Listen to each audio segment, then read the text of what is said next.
Welcome to the Superhero Sidekick Leadership Coaching Podcast with Joel Smith and Joe Baker. We're here to help you develop your superpowers. This is the Superhero Sidekick Coaching Podcast. I'm Joel Smith. I'm Joe Baker. We're not here to be the superhero. We just want to be your sidekick and help you along in building your business, building your not-for-profit. Let's help you grow it fast and really scale. Be sure to check us out on Facebook and visit us at superherosidekick.com. Hey guys, Joe Baker here. I got the co-host, Joel Smith, as we learned in the last one, my strategic planner on the team, and the one who made all this possible to have a podcast. Today, we're going to be going over some really neat concepts that me and Joel were just talking about before the show about how I really, want to be people that invest in each other and see a long-term ROI. And so, Joel, I'm really excited about this show. Take it from there. Yeah. Hey, so today we're going to talk about, a concept that I learned through the John Maxwell team. And John Maxwell talks about something called the Boomerang principle. And really, it's just sowing and reaping. It's the law of sowing and reaping. And so, the Boomerang principle basically says, when we help others, we help ourselves.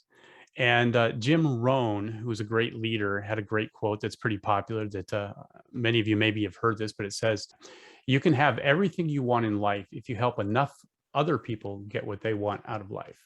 And that was Jim Rohn.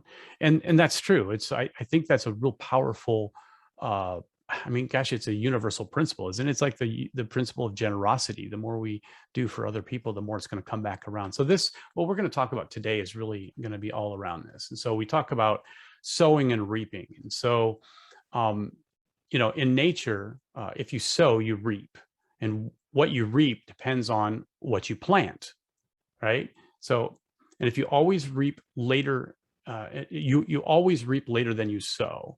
And the same is true when it comes to relationships, self-esteem, professional development, and everything else. So if you think about corn, you plant corn in the spring, and that's quite a bit earlier than you can get to harvest in the fall. And so you always reap you always sow before you reap. Okay, there's a process that you have to go through. And so the law of sowing and reaping really says you got to pay for it up front, and then you'll get the reward on the back end.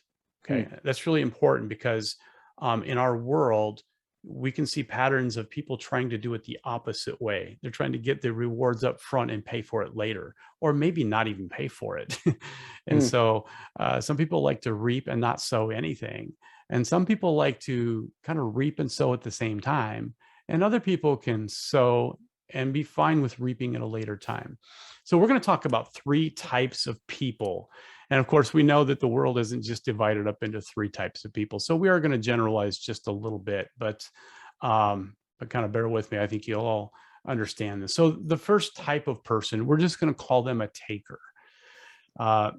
Takers like to receive and never give, or receive and give very little. The key is receive. They like to get the better end of the deal. They do. They like to get the better end of the deal. And so, the taker's primary, motivation is to advance themselves. They really are about themselves. They want to have more. They want to do more. They want to get more, whatever it is. But takers are also never satisfied. Have you ever really seen a thief that got to the point where they've stolen enough and it's like, I'm good. I don't need to steal anymore. No, it's like a shark with blood. The more they take, the more they need.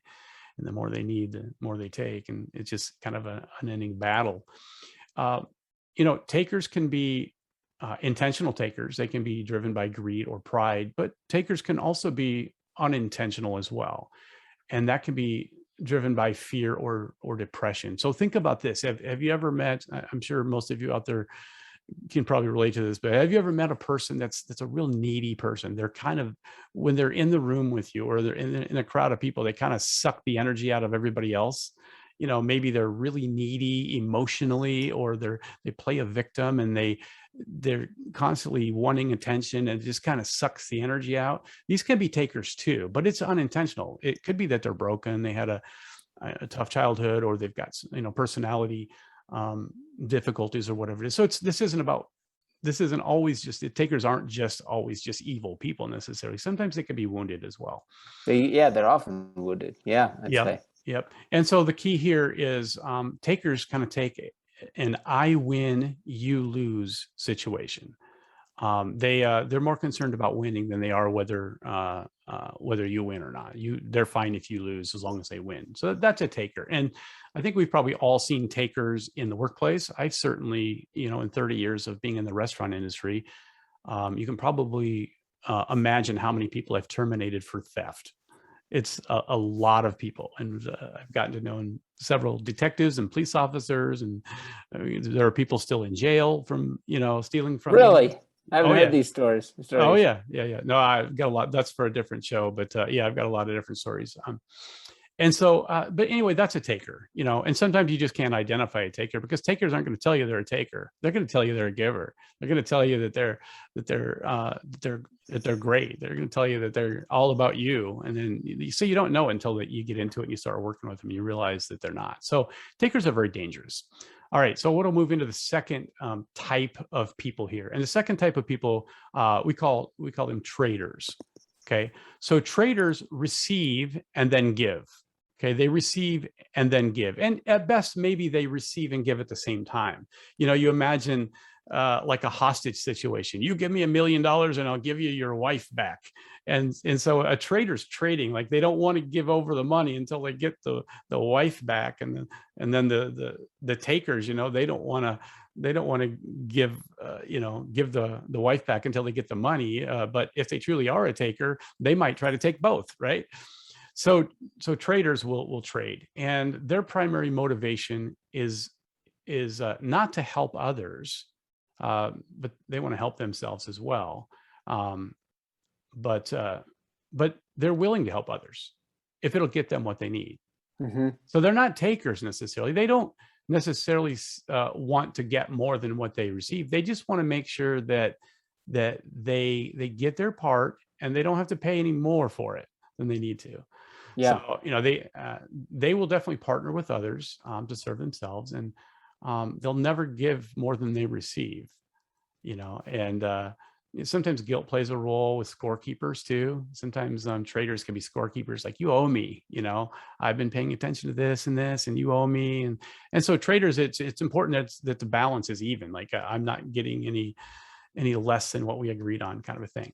And so traders they're not evil. They're not bad. In fact, we are traders. All of us are traders to some degree. Now, we may be more than traders, but think about when you go to the gas station, and you buy $20 worth of gas.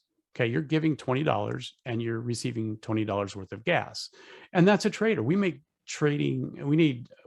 transactions all the time just in the store where we're traders. Now, sometimes in restaurants, you can be more than a trader and give a nice big tip, and then you're maybe given more. But for the most part, we do this all the time, Joe. When's the last time you paid $25 for $20 worth of gas? Probably never. Yeah. All right. So that's the traders, and they have an I win first, you win second philosophy. So I win first. Traders make an economy work, right? They do. That's that's really what business is based on for the most part. The business really is just built on traders, no doubt about that. All right. And then we come to the third group of people, and these are investors. Okay. Now, when I say investors, I'm not necessarily talking about people that invest money and stockbrokers, that kind of thing, but I'm talking about people that the way they think is they give and then receive. They understand the law of sowing and reaping, that I need to sow something first, and I can't always expect to reap right away. That some things that we sow, it doesn't reap till down the road. And that's what an investor is. An investor is willing to give up something right now and invest it towards a better outcome later. And so it could be a stockbroker, but it could also be a leader investing in people. It could be a parent that's investing in their children. They're putting forth effort and they're doing things that's really hard now that they don't see a payout for, that they know is going to come into fruition later on. And so their primary motivation is to put others' needs first. Okay. Investors don't necessarily expect a return, but they realize the effects on giving and how it comes back to them. They get that. And there's a little bit of faith with that too, Joe. Sometimes you have to really put faith in the law of sowing and reaping and understand that it's true. Now, if you really truly believe intellectually the law of sowing and reaping, it takes a little bit less faith. Like, for instance, a farmer, if they plant a bunch of corn, they don't need a lot of faith to realize that it's going to grow and they're going to get a harvest, because that's just how it works. It happens every time. You plant a bunch of seeds, it's going to grow every time. It's not like you're flipping a coin to figure out whether we're going to get a harvest this year, apart from natural disasters, heat, rain, tornadoes or derechos. It's going to happen every time if there's no outside influence to come in. And so, so really, when you trust the law of sowing and reaping, it's the same way relationally. And so let me give you an example. So the way the law of sowing and reaping works with this: if you're a person that you are always generous to people, you're very complimentary, you're nice and kind to people, and you're not mean, you're not rude, you say nice things, I promise you, there's a very, very small chance that you're really going to have very many people in your life that don't like you.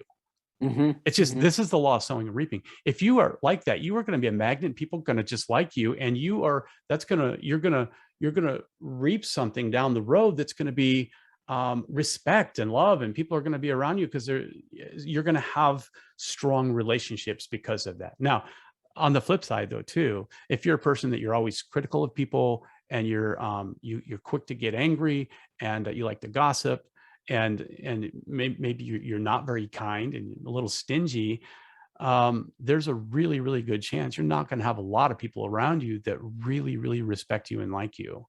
But you'll likely have a lot of people that really have parted from you and moved on and left you, and moved on, because the law of sowing and reaping is true. It's going to happen every time. It's not like there's just this unicorn out there, this really mean guy that just hates people, but he's just beloved by everyone. Now, you could have a guy like that has a lot of money, and he's paying a lot of people to be around him, and they're yes men, and they love their paycheck, and they're willing to put up with this guy in order to be there, but they're not really going to like him. So the law of sowing and reaping really plays into this investor. So they desire to make everything and everyone around them better. So everywhere they go, they touch other people, and so they invest in people. They invest in cultures. They invest because they know that they're working towards something that's better down the road. If you're investing in a culture, if you're investing in the leadership of a young person, and you see them blossoming down the road into a great leader, a great worker, whatever it is, you invest in them, and you don't see it right away, but you know it's going to happen.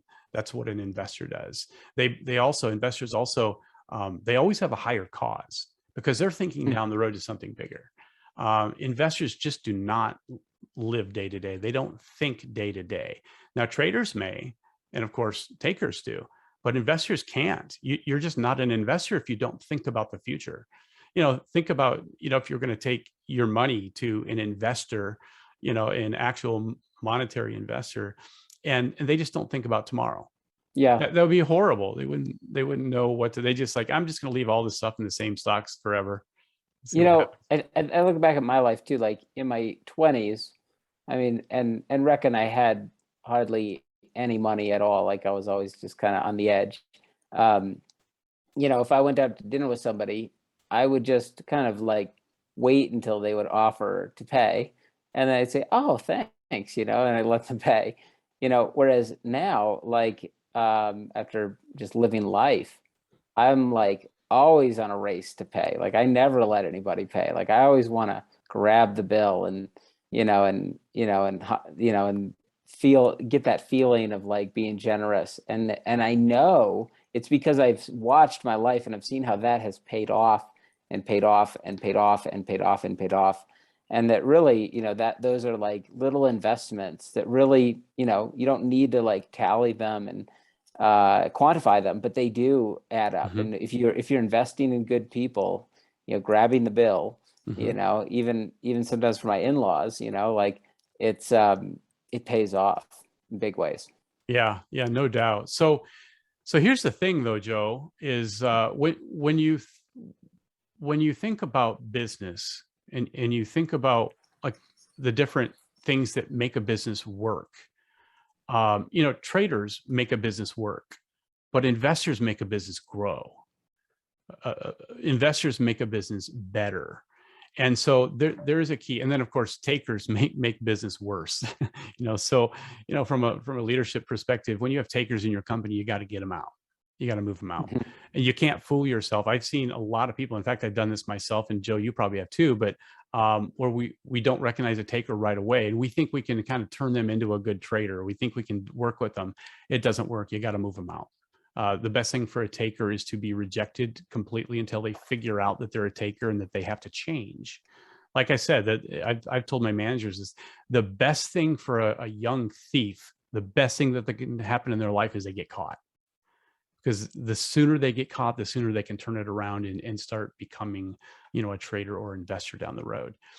And so with the investors here, you and I are coaches, Joe, and I'm a leadership coach, and you coach a number of things. And I will say that if you're going to be a coach, you have to be an investor. You really can't be a trader and be a coach. Yeah. You can't even really be a good leader and be a trader. It just doesn't work. So if you're a trader out there, if you're a person out there and you're doing your job and you're doing it well and you're getting paid, and when you start doing your job better, you want to get better pay. And so you get your better pay. And so you ramp up your skill, and that's all you're thinking about, then you're probably not a leader. Even if you have a leader's cap on or a leader's name tag on, you're probably not a leader. But if you really want to make an influence on other people, you really need to become truly an investor, not take on a role of an investor. Like a leadership role doesn't make you an investor, but an investor makes you a leader. Yeah. It's the other way around. Yeah. And I really see like money is really just this byproduct of serving people. And the motion from trader to investor is seeing, hey, I want to make sure the other person is always getting the better end of the deal. And if you start to have that attitude, not where you're getting nothing, but you're like, I want to make sure they're winning, first. Like if that's your mission, if they're winning first, it's like, that's when you're really able to move that higher level of business and leadership, it's like, that's the pathway to ultimate great success. Yeah, no doubt. Yep. And investors, when investors really are magnets, people love to go to people that are going to invest in them. That's a need. That's a human need we have.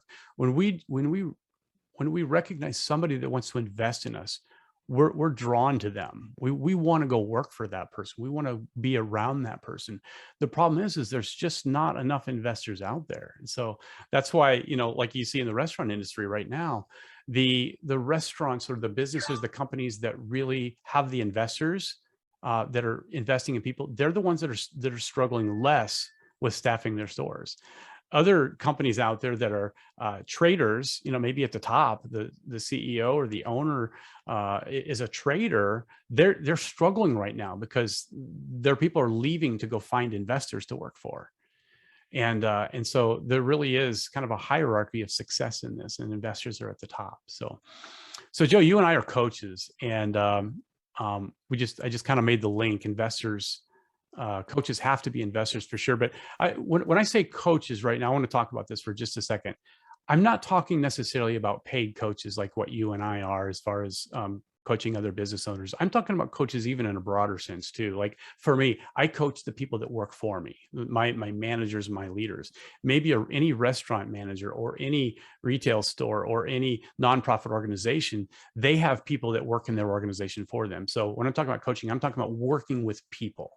Okay, not necessarily the paid. But so I want to talk about investing in what coaches do on all of these levels. And so a few things here. First of all, coaches bring self-awareness and social awareness to their people. Okay, they can help people be more aware of what's going on. A coach can help people understand themselves better and understand what's going on around them better. So, in the coaching world, this is, this is really intelligence. It's emotional intelligence is the term that's used. And so coaches can really help to bring emotional intelligence to people.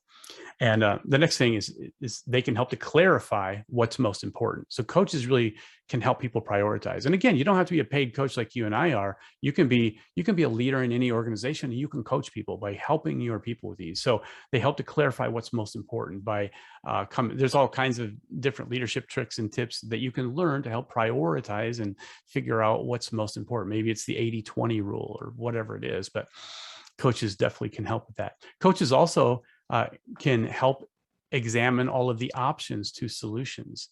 Sometimes we get stuck in a problem when we're stuck inside the box and we don't know all of our options, and a coach can come in and help you think outside the box and help you look at it from different angles and come up with more options. And then you can use kind of a systematic approach to kind of whittle down those options until you find the best one. A coach can help you do that, whether it's in a workplace or paid coach. They can also remove obstacles and fear, helping people. A lot of people are stuck because of fear, and a coach can come in and help them see a better perspective. Say, hey, you know what? This isn't so bad. Let me show you. And by really helping people kind of move past their obstacles, that's one of the main roles too. But and then the last one, and then we can just talk about this for a few minutes. But the last one is provides a clear path to navigate. So this might be the planning part. This might be helping somebody create a path to where they need to go. Maybe it's setting goals or helping them with their vision and setting goals and action points and that type of thing. So So what do you think, Joe, as far as investors? Do you think a coach? Do you think being an investor is one of the most important aspects of a coach? I mean, I think that is ultimately what we do. We're always pouring in. Our success becomes their success. It's like a coach has to, make it his mission that the other person is a winner. The other person is successful. That's the number one most important thing. Yeah. What do you suppose would happen if a trader became a coach and got clients and they were trying to coach, but they're a trader? How would that look? I don't even know the answer to this, but I'm curious for a discussion point. But what do you think? I imagine there'd be a lot more pressure. Like there'd be just a lot more pressure on the person who they're coaching. Like and I also feel like it'd probably feel overpriced because I'm always trying to make sure that the person's getting the better end of the deal.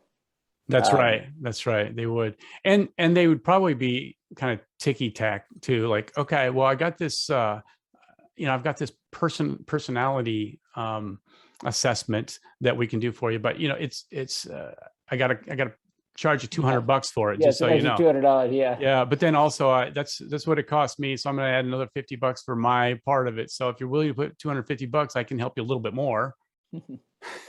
I always feel like when I'm working with lawyers, it feels a little bit like that. Like it's always like, oh man, that that you're charging me per minute, and then you're asking me how my day was, and at $450 an hour, I'm like, I don't want to talk to you about anything. I just want to trade this thing, because I know you're going to charge me for every second. Yeah. Whereas I'm always trying to be generous and give people more than I promised. Yeah. Yeah. And I would say by nature, maybe that job of being a lawyer might be more of a trader than it is an investor. Maybe doctors, it might be more of traders and investment. I think there are some very noble professions out there that it's based on being a trader.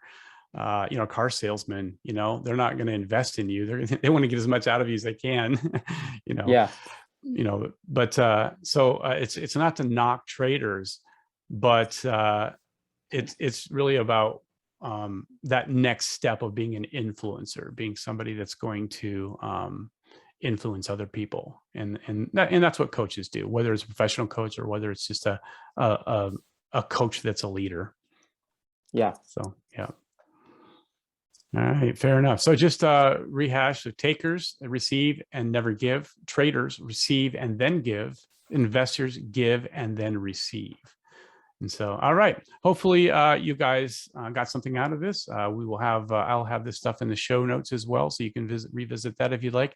Hey, if you want to know more about this, please feel free to get a hold of Joe or I. You can go to superherosidekick.com, or if you're looking at this from maybe a leadership coach perspective, you can go to joelsmithcoach.com and check it out. But we'd love to talk to you more about it. So let us know. All right, catch you later. Hey, thanks. See you guys.